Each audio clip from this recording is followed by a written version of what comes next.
Arc-en-Ciel, chaque dimanche. Actualité, culture, économie, société et animation festive.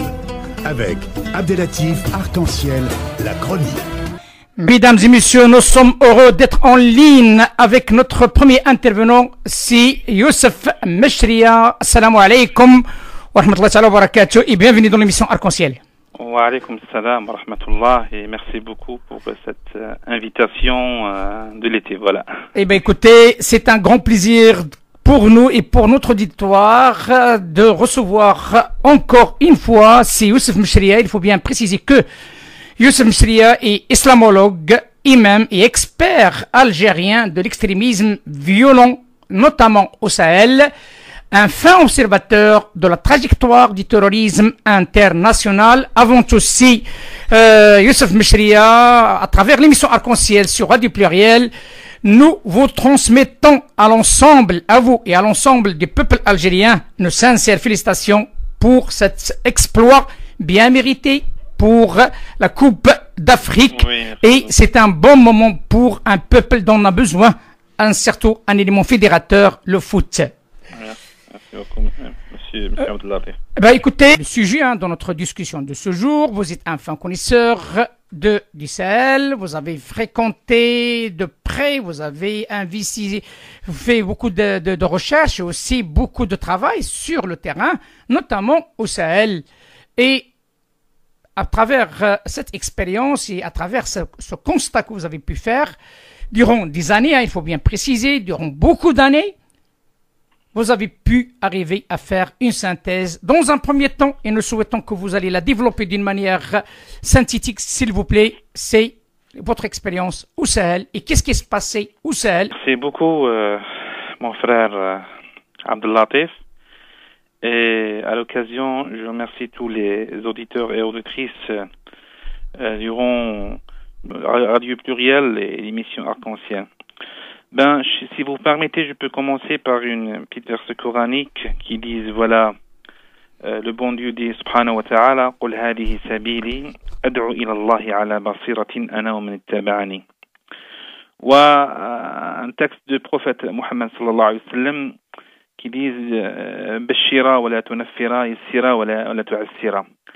Ça veut dire que cette religion, c'est une amana, c'est une amana, vraie amana.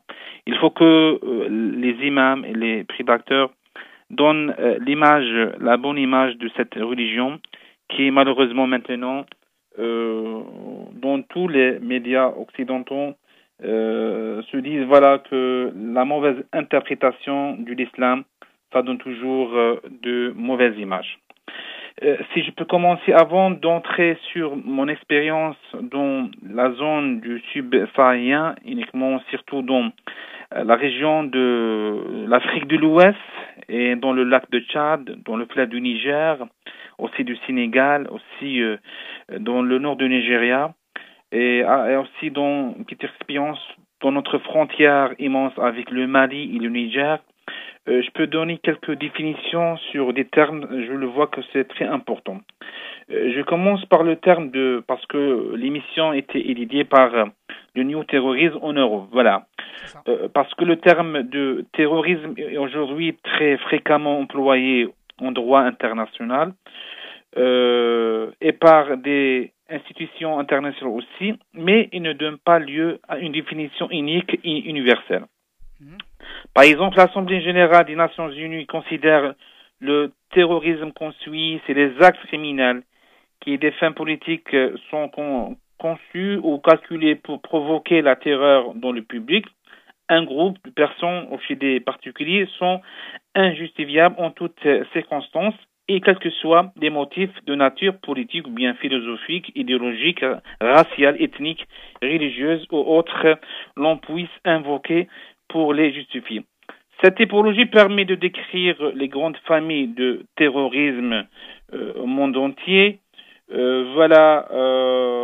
Armées ou bien marquées histoire mondiale depuis une certaine génération. On a des terrorismes politiques idéologiques, ainsi que de l'extrême droite, de l'extrême gauche, les séparistes.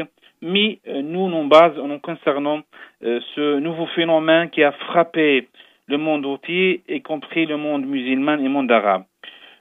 sur le terrorisme religieux. Vous savez, tout le monde sait que dans les années 1990, l'Algérie a connu presque une guerre civile extrêmement sanglante après la dissolution du FIS. Suite à sa victoire aux élections, des groupes armés du JIA, groupe islamique armé, ont pris une guérilla contre le régime algérien à l'époque et ceux qui a été accusé de soutenir. On estime que ce conflit coûtera la vie de plus de 250 000 morts personnes, malheureusement. Voilà. Après, je peux aller dans la région de subsaharien. Vous savez que l'Algérie a une frontière très vaste avec le Mali, presque 1400 km, avec la Libye, presque 1300, le Niger, presque la même chose. Cette zone est une zone conflit. On trouve des dizaines de groupes armés terroristes tels que Boko Haram, le Mija, l'AQMI, Ansar Sharia, Massina, et aussi Jama'at al-Islami ou al-Muslimi. C'est des groupes-là, aussi le Morabiton, c'est des groupes, une base arrière idéologique, soi-disant, elle est djihadiste, bien salafiste. Après une analyse de terrain, après des dizaines de visites au terrain, surtout avec le fameux groupe terroriste qui s'appelle Boko Haram. C'est un mouvement insurrectionnel et terroriste aussi, d'idéologie salafiste, djihadiste et wahhabiste malheureusement, originaire du nord-est du Nigeria et ayant pour objectif d'instaurer soi-disant la charia et un califat qui appliquait la charia d'après eux, parce que c'est la mauvaise interprétation de comment voir l'islam, comment voir appliquer l'islam dans la vie quotidienne. Ce mouvement-là du Boko Haram, et Boko Haram, c'est une définition d'une langue locale de Hausa. Ça veut dire que tout l'enseignement dans les écoles ordinaires, les écoles normales, c'est haram, c'est péché. Ça veut dire il ne prend pas l'enseignement ordinaire dans l'école classique. En 1900, bien après ça, en 2002, à Maïdogri, le prédicateur Mohamed Youssef, et voilà, c'est très important là, ce nom-là, Mohamed Youssef, a créé le groupe d'origine d'une secte qui prône un islam radical, rigoriste, hostile à toute influence occidentale. En 2009, Boko Haram lance une guerre armée dans laquelle Mohamed Youssef trouve la mort en 2010. Voilà. Si je reviens dans le fondateur de Boko Haram, voilà, c'est très important. Mohamed Youssef, il est né en 1970 dans un village de Guériri, dans l'état de Yobe, au nord du Nigeria. Il est issu d'une ethnie de Kanuri. Il a suivi ses études en théologie à Médine, en Arabie Saoudite. Voilà. Et où Mohamed Youssef a eu le financement de lancer son groupe de Boko Haram, c'est les ONG du pays Golfe, malheureusement, qui ont profité de la pauvreté de la zone du subsaharien. Ils ont mis une doctrine très radicale, une doctrine wahhabite, une doctrine djihadiste qui refuse tout le système de la modération et le système de la tolérance. Et c'est pour ça qu'il a créé ce mouvement-là, qui a fait beaucoup de crimes dans des villages dans le lac de Tchad. Maintenant, Boko Haram, avant, il a pris la bay'a avant avec le Qaïda et maintenant avec l'État islamique Daesh.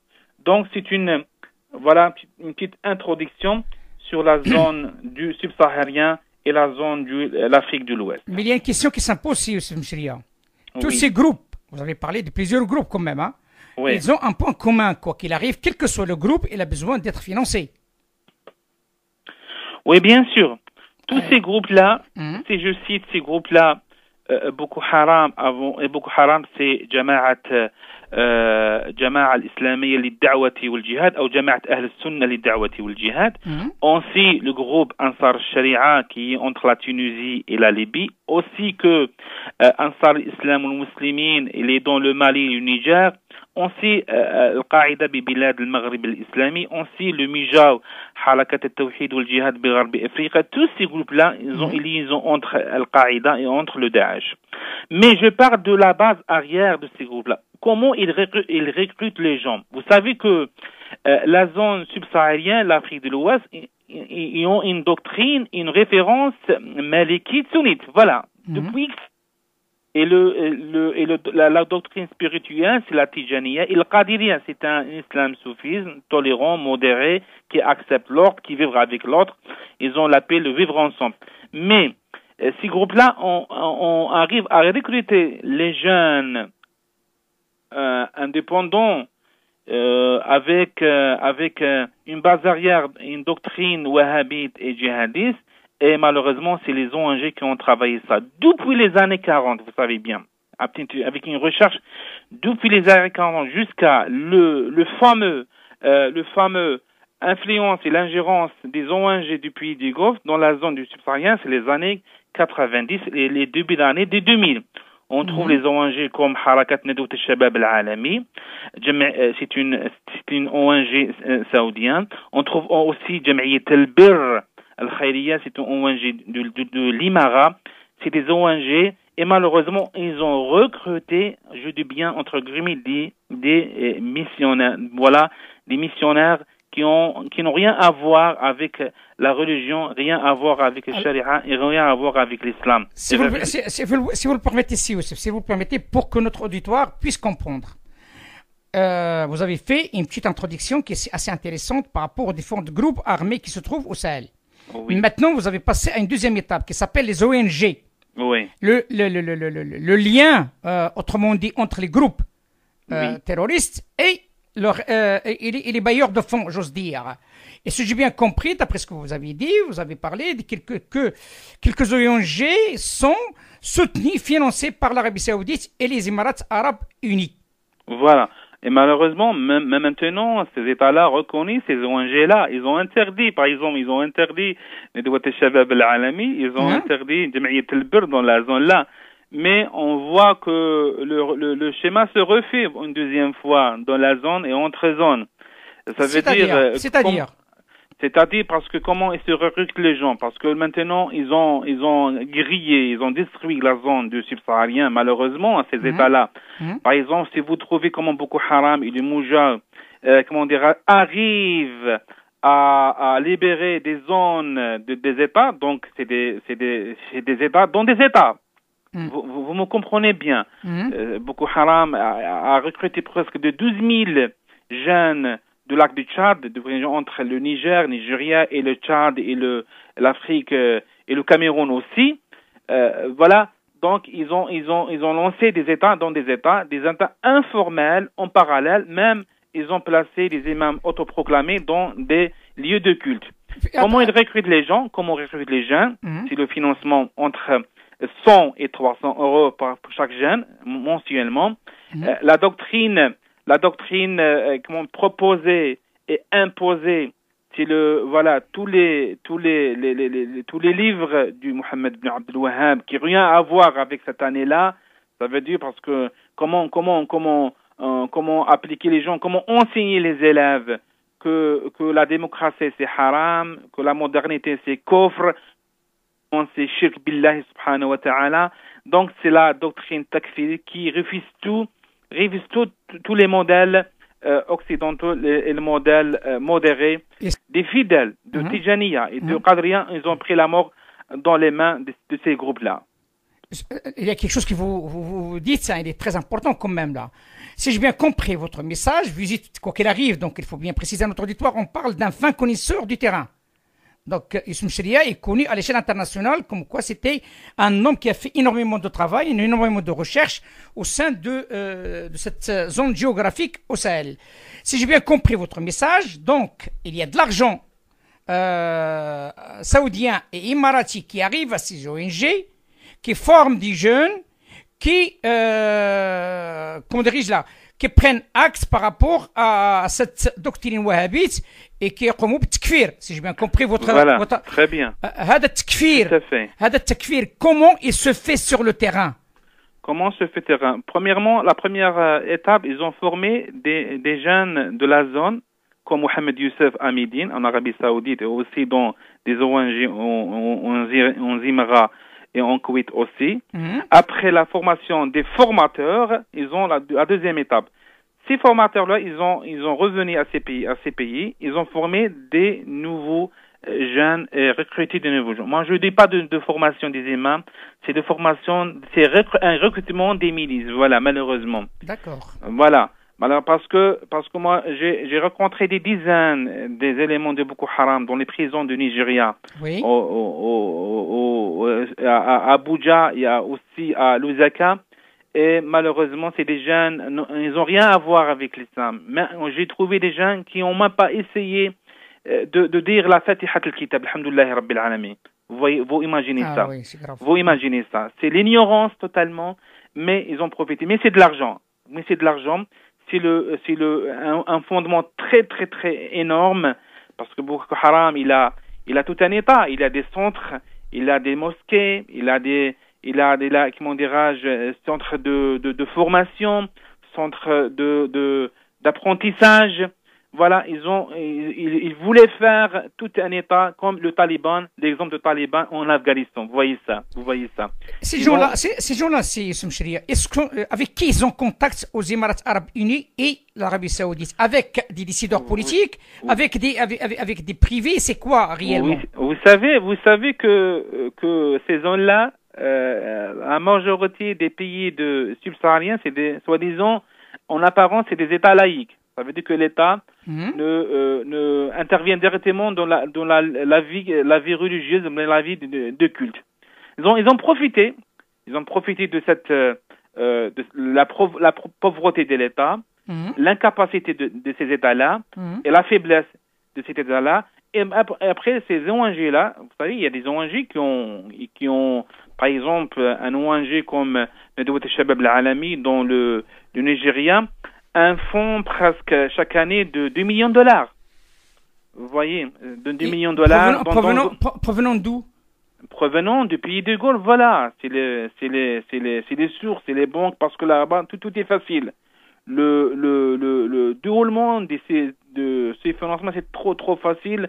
Vous pouvez ramener un fonds, vous pouvez faire n'importe quoi et n'importe qui dans ces zones-là. Donc c'est vraiment, c'est pas normal comme le nord de l'Afrique, chez nous, bien en Maroc, bien en Tunisie, bien en Europe, mais c'est des zones très fragiles, et c'est pour ça, après la déçue du système de Kadhafi, la chute de Muammar Kadhafi, directement après quelques semaines, le nord du Mali était libéré par les groupes terroristes et les groupes armés. Donc vous voyez les choses, comment ça se passe. Donc voilà, tout un cercle qui travaille ensemble pour détruire tout ce qui est modèle de la modération. Voilà. Donc la tactique, si j'ai bien compris, utilisée, c'est de se rapprocher des ONG sur place qui existent grâce à la laïcité qui se trouve dans ces pays. Très bien. Et voilà. Et à partir de là, on les utilise pour créer des États dans l'État. Voilà. Et un autre objet, voilà qu'est-ce qu'ils disent ces ONG-là. Il vient pour des objectifs humanitaires. Ils n'ont rien à voir avec l'humanisme. C'est-à-dire? Moi, ça veut dire que ils ont profité que la zone c'est une zone de pauvreté dans les villageois du Nigérien, bien du Niger. Vous savez, on a le Niger, le Burkina, le Mali, c'est le Tchad aussi, des pays très très très pauvres.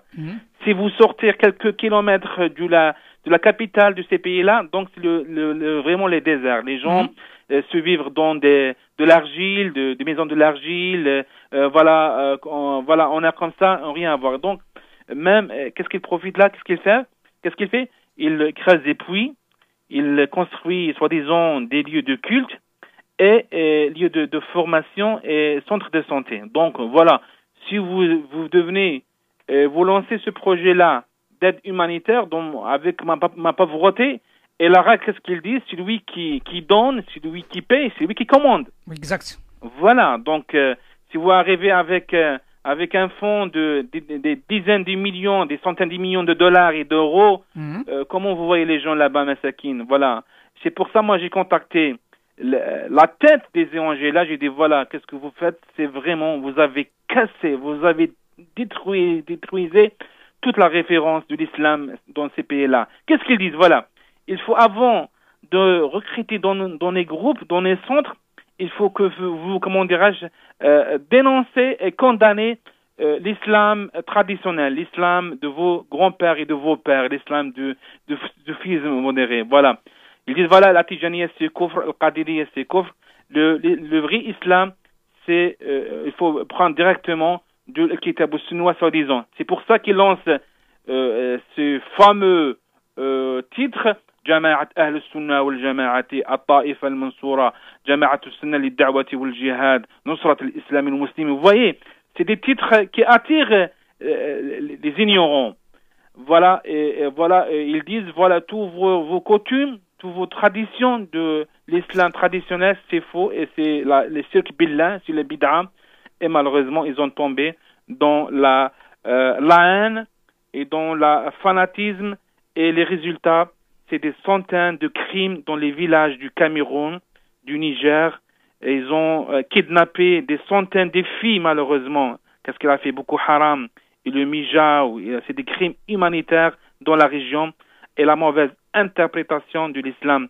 Et j'ai peur et je crains que le modèle se verra refaire dans le pôle Nord, malheureusement. On reparlera de ça parce que c'est le deuxième volet de votre intervention, mais j'aimerais bien avoir votre avis sur ce que je vais vous dire. Est-ce que peut-on dire que l'islam du Mashrek, avec ces salafistes que vous avez nommés, ces dirigeants maintenant qui sont connus sur la scène internationale, MBZ et MBS, Ben Salman et Ben Zaid, Mohamed, qu'ils se trouvent dans une position comme quoi sont en position de faiblesse, ils ont peur par rapport à leur capital, qui est le capital, l'islam wahhabite de chez eux, et comme quoi l'islam modéré qui se trouve dans les pays du Maghreb pose un réel problème, et on est en train de subir une attaque malicieuse, hein, il faut pas l'oublier, une attaque d'une manière intelligente par l'intermédiaire des fonds à travers les ONG qui se trouvent dans ces pays. Est-ce que vous croyez que le Maroc et l'Algérie, et bien tout le monde le dit, hein, donc tout le monde le dit, il y a une présence très très très importante des Émiratis depuis la période de Abdelaziz Bouteflika, et cette présence crée-t-il un véritable problème dans l'avenir sur le plan religieux et sur le plan stabilité politique, j'ose dire? Bien sûr, nous avons une référence commune entre l'Algérie et le Maroc. C'est la référence, c'est Al-Marja'iyya, Al-Sunniya, Al-Malikiyya depuis X temps. Et cette référence religieuse, c'est une référence de tolérance, fiha al-wasatiyyatu wal-i'tidal. C'est pour ça qu'on a ishna depuis des siècles avec tout le monde, en paix, et bi raha wa tuma'nina wa sakina. Même avec nos frères de l'Andalou depuis قرابة 6 7 قرون عاشوا في أوروبا في أمان وفي سلم بفضل à cause de المرجعية المالكية السنية. Cette marja'iyya a essayé d'unir tout le peuple du nord de l'Afrique. Et jamais on a des problèmes. Donc on a vécu voilà des courants du l'Est, du Middle East, voilà. Malheureusement. Et c'est pour ça, si je fais une petite analyse sur ce qui se passe dans la zone nord de la Méditerranée et dans notre communauté maghrébine qui se pose dans l'Europe, voilà, et en Occident, et surtout en France, on a des millions de communautés maghrébines là-bas. Donc, cette communauté maghrébine, avec une confession de l'islam, de modération et de paix et de pacifique, avec une référence malikite, c'est la seule, je dis bien, c'est la seule référence. La référence malikite, c'est une référence sunnite. Elle n'a rien à voir avec les idéologies de l'Ouest et du l'Est. c'est une référence qui a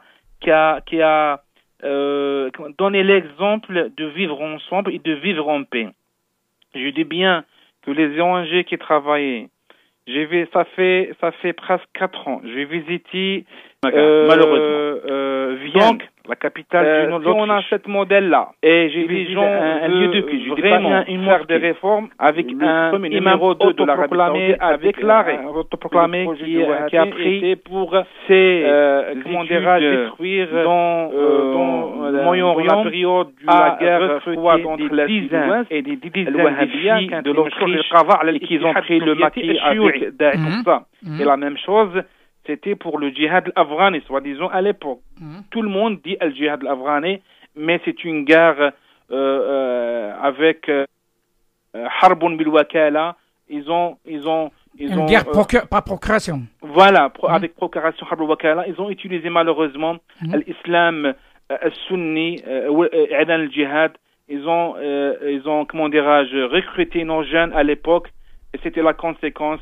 La guerre en Syrie, en Égypte, en Algérie, après le retour des Sangela. La même chose maintenant, je crois, moi, je dis bien ça, Khouya Abdelatif, il faut bien mettre des lignes jaunes. Je vois bien, j'analyse bien et je vois bien que le retour contre Daesh, le retour des centaines, des Européens, du zone de conflit, de la Syrie et de l'Irak, et le travail en parallèle, qui travaillent les ONG de l'Émirat et de l'Arabie Saoudite, c'est pas comme ça. C'est pas au hasard. Jamais c'est au hasard. Je vois que c'est une base arrière. Ils sont en train de préparer la nouvelle génération avec une doctrine haineuse, une doctrine fanatique, une doctrine qui n'a rien à voir avec la doctrine médicale qui est modérée et pacifique. Donc, je vois, ils ont deux travail en parallèle, le retour des guerriers et des rebelles des zones de conflit de Syrie et de la Syrie et l'Irak, et le deuxième travail théologien, soi-disant, avec, ils ramènent des imams de l'Égypte, soi-disant, de l'Azhar. Ils n'ont rien à voir avec l'Azhar, malheureusement. C'est des imams autoproclamés qui ont reconnu le système républicain de l'Europe et l'impact républicain de la France, l'égalité et liberté et la fraternité. Donc, si vous voulez, si les gens veulent bien programmer, ils vont bien organiser, il faut bien former l'imam républicain, l'imam français, avec confession islam, mais avec l'imam républicain, avec une doctrine médicite, doctrine maghrébine, marocain et algérien. Voilà. Si j'ai bien compris votre analyse, c'est Youssef Mchria. Donc, il y a ce qu'on appelle une attaque bipolaire. Une attaque des Émirats arabes unis et de l'Arabie saoudite sur 2 plans. Un plan, bien sûr, appuyer le retour des anciens djihadistes, qui étaient, notamment en Syrie, en Libye et d'autres, donc qui sont là, qui sont de retour dans les pays d'accueil. Et d'origine, voilà. Et en même temps, il y a une offensive, et comme tout le monde l'a suivi, il y a l'émission Arc-en-Ciel, elle l'a suivi dès le départ. C'est l'attaque frontale vers les lieux de culte musulmans, et notamment marocains. Et c'était le cas de la mosquée d'Ivry, bien entendu. Oui, j'ai entendu ça. Voilà, et d'autres mosquées, notamment aussi à Bruxelles, et en même temps, récemment, les attaques, en Italie, et aussi au Danemark, il ne faut pas l'oublier. Et en Hollande, il y a une attaque assez importante à sa tête, bien entendu, Monsieur Nouaimi, qui est le patron du Conseil des minorités musulmanes au monde, et son lieutenant qui est célèbre, certainement que vous connaissez, vous l'avez vu quelque part, Monsieur Mohamed Al-Bishari. Qu'est-ce que vous pouvez nous dire sur ces 2 personnes et leur projet qui est en parallèle, bien entendu, et on tire l'alerte d'alarme à tous les gens concernés, qu'ils comprennent ce qui est en train de se passer. L'attaque frontale, l'attaque qui est combinée avec le retour de ces djihadistes, comme quoi, tout simplement, une offensive dure et forte de la part de ce conseil géré et présidé par M. Al-Nouaimi, mais aussi par le Marocain qui devient émirati, M. Mohamed Al-Bishari, l'ex-agent. Moi, je confirme tout ce que vous avez dit, parce que la zone européenne et la zone, surtout les pays scandinaves, j'étais là-bas à Oslo, ça fait 3 mois pour la réhabilitation des femmes, retour en Europe, comment faire, et aussi pour lancer un programme de déradicalisation de les prisons. Jusqu'à maintenant, les programmes ils sont échoués, n'arrivent pas à comment réhabiliter ces gens-là, et c'est pour ça que je dis voilà, il faut bien comprendre parce que toujours on a une règle de fiqh islami, al-hukmu ala al-shay'i far'un an tasawwuri. C'est impossible, yastahil. Si on ramène des imams autoproclamés de l'Émirat, bien de l'Arabie Saoudite, ou bien de l'Égypte, pour réagir ou bien traiter le dossier de l'islam en Europe, ils n'ont rien à voir. Fiqh al-badawati wa fiqh al-hadarati yakhtalif. Nous les Maghrébins, avec nos fondateurs depuis X temps, à l'Andalou jusqu'à les ports de Poitiers, nous avons les points communs. Nous, les Méditerranéens, pour le sud et pour le nord, on a des points communs pour lancer des projets communs et pour, essayer de sauver ces jeunes-là. Je vois que ces ONG-là, moi, c'est pour ça, j'étais vraiment frustré, j'étais étonné comment les États européens, y compris l'État français, a laissé ces gens-là travailler et faire de n'importe quoi. Je vois bien que c'est pas normal le retour des dizaines, des centaines de jeunes européens et français avec ce projet-là frontal de ces ONG Émirat et l'Arabie Saoudite. Le numéro 2 a déclaré directement que le Wahhabite n'a plus maintenu de projet. Ils ont essayé avec la Ligue islamique mondiale de faire des réformes, soi-disant, dans le projet interreligieux, mais comment dirais-je, faqidu shay'i la yu'tih. نحن لنفهم نعرفوا الجالية تاعنا. كياخذ المثال، on a un exemple, un proverbe algérien يقول لك الغراب أراد أن يقلد الحشلة في مشيتها. Après il a oublié, ça marche. Malheureusement, ces gens-là, ils veulent faire ça. Voilà, et ça c'est Qu'est-ce que vous pouvez nous dire par rapport à, soi-disant, ex-marocain, Mohamed El-Bchari, qui était aussi dans le cas du principe malikite, pro-marocain, et il a changé de veste, il défend le concept égyptien, mais aussi il est l'homme numéro 2 de ce conseil qui essaie de mettre la main sur un certain nombre de lieux de culte musulmans, notamment marocains. Voilà. Moi, toujours je dis ça.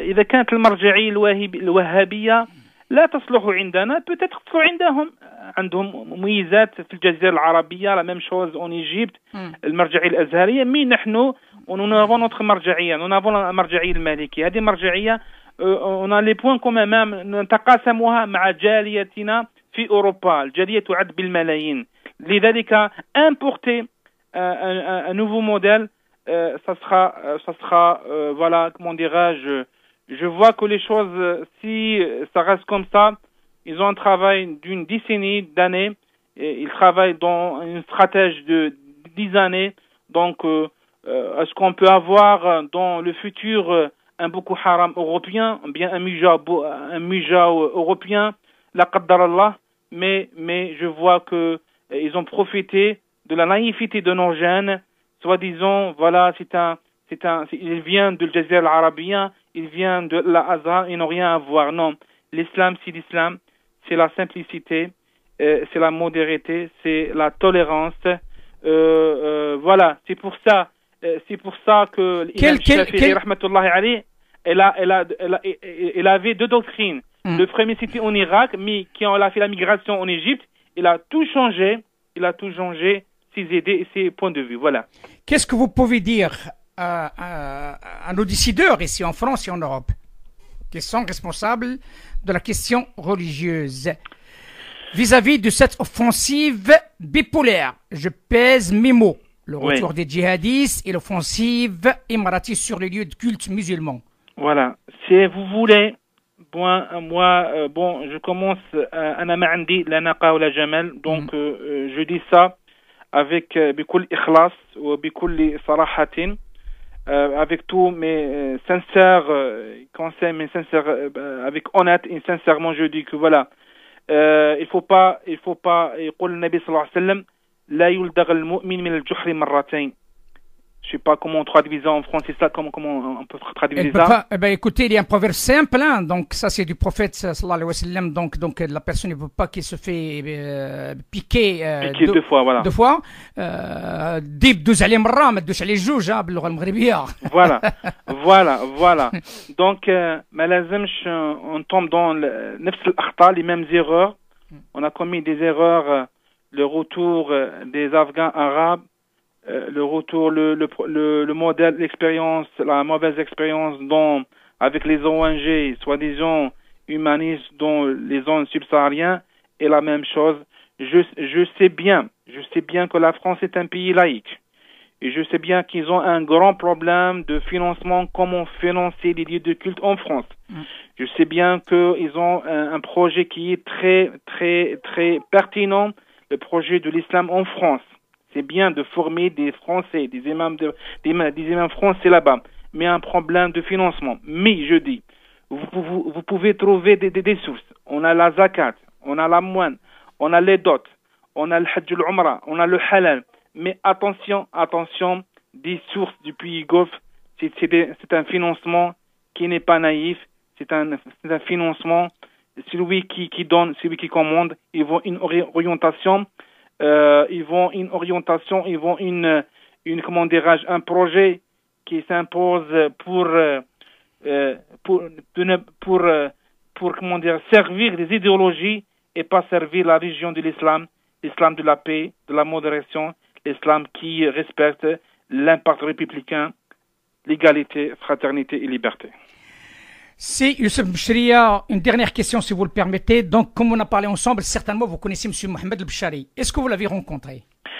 Monsieur Mohamed El-Bchari, j'ai rencontré une seule fois dans un congrès, c'était à la Mecque, de la Ligue islamique mondiale.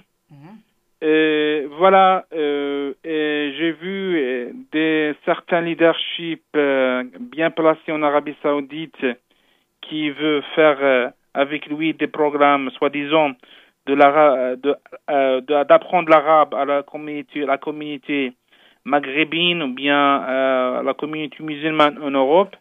Mais malheureusement, j'ai entendu qu'il est en train de réagir et de produire des agendas du pays du Golfe en Europe. L'Europe, c'est une zone vierge. Donc, je lance tous mes appels, je lance tous mes paroles pour les intellectuels maghrébins, surtout algériens et marocains, de ne pas laisser le terrain vide. Parce que, si on laisse le terrain vide, il vient, c'est ces gens-là, et de, comment dirais-je, coloniser ces gens-là, ils vont finalement merder et embêter la communauté musulmane, y compris la communauté maghrébine. Voilà. Monsieur Mchria, merci infiniment de cet éclairage. Donc, comme d'habitude, l'émission Arc-en-Ciel est à ta disposition quand tu le souhaites, par rapport à cette évolution aussi de la gestion de l'islam en Europe, et notamment en Europe, mais aussi les avancées concernant ton pays d'origine, l'Algérie, un pays frère. سي يوسف مشريع je dis à très bientôt إن شاء الله. إن شاء الله. مع السلامة أخي. مع السلامة. الله يسلمك وتحياتي لكل المستمعين في إذاعة أرك-en-Ciel. ميرسي بارك الله فيك. مع السلامة. مع السلامة. Arc-en-Ciel.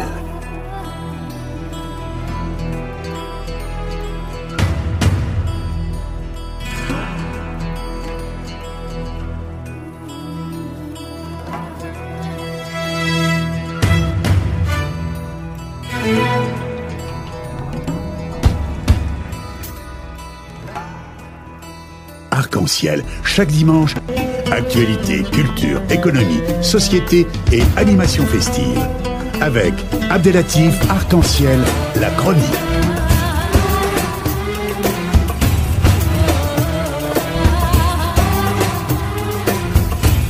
Arc-en-Ciel Info.